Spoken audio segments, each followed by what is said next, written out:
Flying drones is awesome. Recording stunning videos and breathtaking photos the goal. But using smartphones and tablets in the bright light can be a hassle. They are often too dark and reflections make the usage even more difficult, sometimes even impossible. DJI's CrystalSky monitor was exclusively designed for drone pilots. It is 3.9 times brighter than an iPad Pro, 4.3 times brighter than a Samsung Galaxy S8, and even 4.8 times brighter than an iPad Mini 4. Does that mean that DJI solved the main screen problem? Stay tuned for the ultimate in-depth review. Let's find out if CrystalSky is worth it.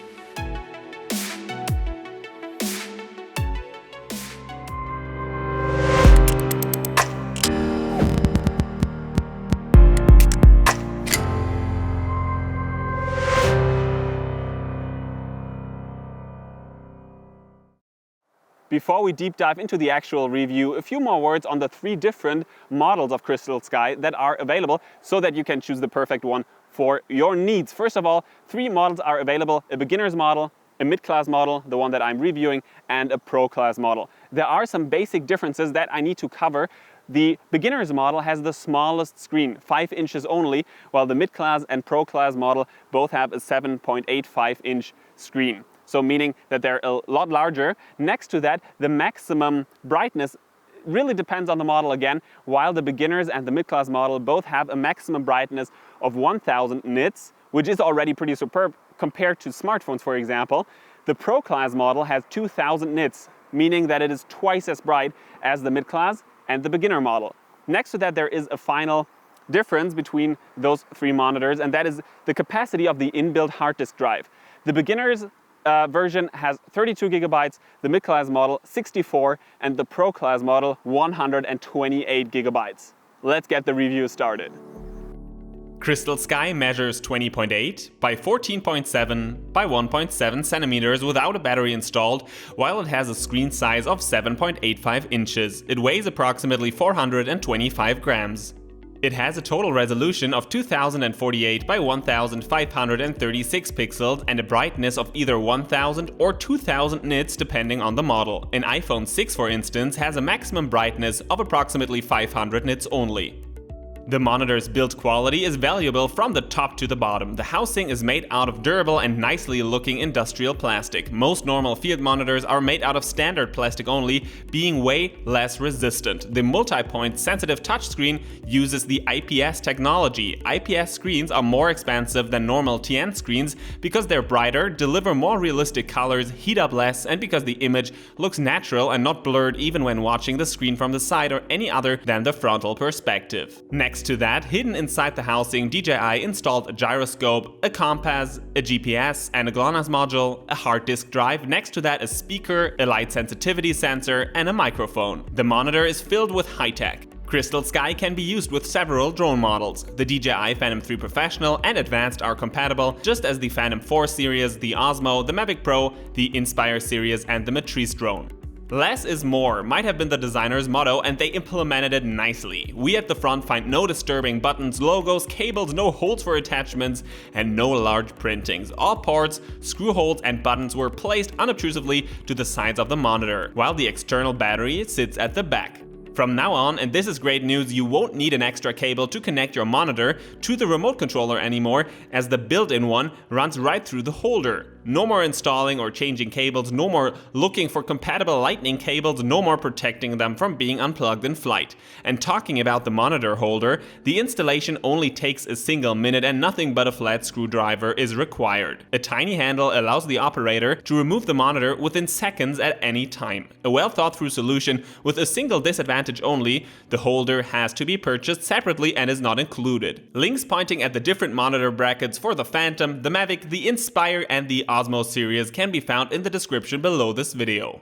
At the left side of the monitor, we find 6 attachments. At the very top, a UHD 3840 by 2160 HDMI out port that lets you transfer the live image received to a TV or other HDMI-ready device at any time. Gladly, they installed a standard and not a mini HDMI port, meaning that further adapters are superfluous most of the time. Right below, we find a USB port for attaching an external U-disk drive. Underneath it, we find two microSD card slots, both supporting cards with a maximum capacity of 128 GB. You can record the live stream to the cards for an on-the-go replay or for a fast editing on the go using the inbuilt editor. But DJI already installed an internal hard disk drive with a storage capacity of either 32, 64 or 128 GB depending on the different models of the monitor. It is very unlikely that the external microSD card ports will be needed, but having them is pretty nice. A list with the fastest and most durable microSD cards for drones can be found on www.tomstechtime.com/microSD, together with an explanation of all relevant abbreviations. Below, DJI installed a micro USB port to connect the monitor to the remote controller in case you are not using the bracket holder,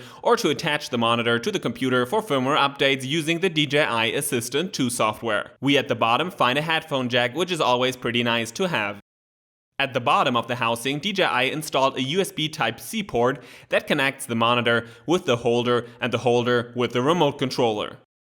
Let's switch the monitor around. We at first find two film industry standard 1/4-inch mounting holes for attaching further equipment to the monitor or mounting the monitor itself to a tripod. Pretty useful on bigger productions. Right below, we find the power button. Next off comes the F1 Function 1 button that can be manually customized. And right below, the settings button that opens up the general settings menu of the monitor to set up the brightness manually or connect to a Wi-Fi hotspot, for example. Below, we find another function button, F2. It can be customized as well. The final button is a return button to leave a menu or go a step back. Pretty simple and understandable. Before we deep dive into the software specs and functions, let us take a short look at the batteries. Internally, DJI installed a 980 mAh battery that can unfortunately not power the monitor itself. It basically keeps the monitor up and running in sleep mode though when taking the external battery off, so that you don't have to completely reboot the monitor when changing the battery. Next to that, it prevents the monitor from resetting date and time information when being stored, for example. The external battery, the actual power source, weighs approximately 170 grams and measures 9 by 4.5 by 2.6 centimeters. It is pretty flat for a field monitor battery. The total capacity is given with 4,920 mAh. Charging a single battery takes approximately 70 minutes, while you can use it for hours. I cannot give you an exact time, as it really varies with the individual usage. Whether you, for example, having a dim display or a very bright display, it depends on whether you're live streaming or updating or having the Wi-Fi connector turned off. All I can say is that even when intensively using the monitor, you will be able to get an entire shooting day done with 2 batteries. During normal filming and flying, I always got along with a single battery though. CrystalSky uses the Android 5.1 operating system. Even though I usually am not the biggest fan of Android, but for working purposes better trust iOS, DJI uses the software very smart. The monitor is forced to focus on the usage of the Go or Go 4 app mainly. Most Android services, for example the App Store, are inaccessible. This could be counted as a disadvantage, but I really like that DJI focuses on the main apps only. No interruptions, a sorted system utilization, and a clean and fast workflow are the results. Welcome to the all-new Tom's Tech Time website. Let me show you around. Dozens of how-to videos, reviews, and comparisons are waiting for you.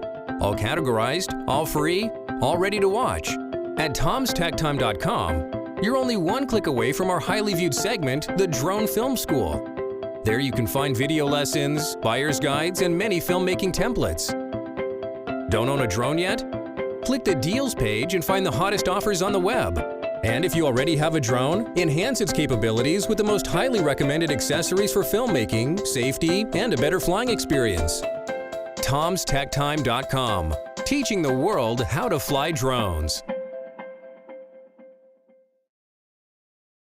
The main page basically shows you both date and time, the leftover battery capacity of the external battery, and it either lets you jump right into the DJI Go or DJI Go 4 app, or you can click at settings to open up the Android-based general menu of the monitor. In here you can, for example, connect to a Wi-Fi network, check your data usage, play with the HDMI out settings, calibrate the compass, and a lot more. I rarely use this menu though. Opening it is not really necessary too often. Let's head back to the main menu and open up the DJI Go 4 app, as I have a DJI Phantom 4 Pro connected. From now on, the app behaves just as when using a smartphone or tablet. We find the inbuilt editor, an album, access to Sky Pixel, but let's just enter the device for a second. The inbuilt GPS, GLONASS, gyroscope and compass allow a usage that is just as precise, if not even better, than when using a mobile device. All relevant tools are accessible. Let's tap at the settings button at the right-hand side of the monitor. A menu pops up displaying the general information of the monitor at the upper left-hand side, even giving us the remaining power in percentages, hours and minutes. You can turn the HDMI output on or off, or enter the general settings again, as well as manually set the audio volume and brightness of the screen. Finally, you can customize both function buttons. I recommend setting F1 to max brightness and F2 to screenshot to take a picture of the screen in flight. One thing I'm really missing though is a screen recorder. Maybe DJI adds one with a future firmware update. Finally, a short brightness comparison. All devices shown are set onto maximum brightness. The iPad mini 4, the iPhone 6 and DJI CrystalSky. Please remember that I am using the 1000 nits version only. CrystalSky wins by far and adds itself to the top accessories list for all drone pilots. CrystalSky's brightness is really amazing, and again, it's the 1000 nits version only. Even right now, maybe you can see that at my face, the sun is shining directly at the monitor and the reflection is visible. I can still see everything. I can spot all details, I can set up my shot, just, I don't know, as if using a sun hood, almost. If you are looking for an alternative, you can use a sunshade with your iPad or tablet. My clear one and only recommendation that gets the job done is a sun hood made by Hoodman. Not quite inexpensive and not really comfortable, but really doing what it's supposed to. You can find a product link in the description below this video or on tomstechtime.com/gadgets, together with a list of the most highly recommended accessories for drone pilots.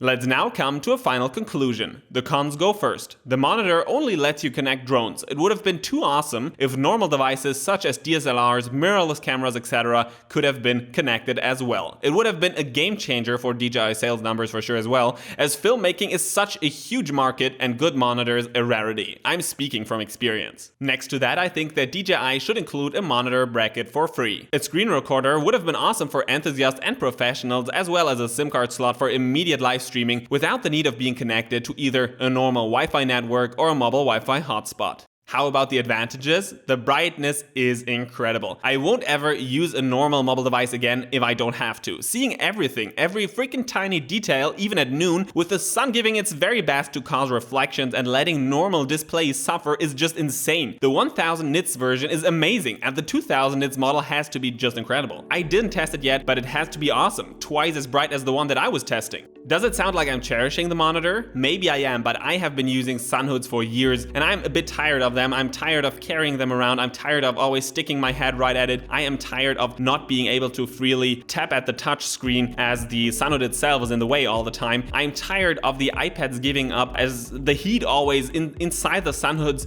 really heats up a lot. It's just, I don't know, it now belongs to the past with CrystalSky. The IPS screen is the best solution for a proper outdoor field monitor. Sharp, bright, usable from almost all perspectives. Next to the brightness and screen, the build quality is really high-end. I'm sure that the monitor will be lasting long if treated with some care. It looks and feels pretty durable. Because the system mainly focuses on drones and doesn't allow working with tons of apps, the overall computing speed results in a flawless workflow. The booting process usually takes less than 20 seconds, which is even faster than most iPads or iPhones. Having a connecting cable attached to the holder is amazing, as I never again have to look for a functional lightning cable. I don't know why, but plenty cables don't work from time to time, and I always have to carry around a whole bunch. No longer, folks. CrystalSky is pretty awesome when it comes to that. The battery sticks out, I know, but I'm used to that as a filmmaker. If you want a lot of power plus a changeable battery, you simply cannot really get around external batteries. Being able to use the monitor with full brightness for hours and hours is just amazing. Every smartphone dies earlier, not even coming close to the brightness at the very same time. I'm really into this less is more design, really attracting, and all buttons are self-explaining and easy to use and customizable. The HDMI does what it's supposed to, and the headphone jack is always a good idea for on-the-go editing. And talking about being on the go, being able to remove the monitor from the remote controller within a few seconds only is pretty cool as well. Finally, if you're working on a tight budget, it is really nice that DJI released 3 models of the monitor, one for the lower pricing class, one mid-class, and one pro-class model. You'll find links pointing at all 3 models in the description below this video. Thank you guys for watching this video. Don't forget to click at the product link that can be found in the video description below to check out the current pricing of CrystalSky and get more relevant information. And next to that, don't forget to leave a thumb up and don't forget to subscribe to never ever miss any of my upcoming episodes again. Stay tuned, fly safe.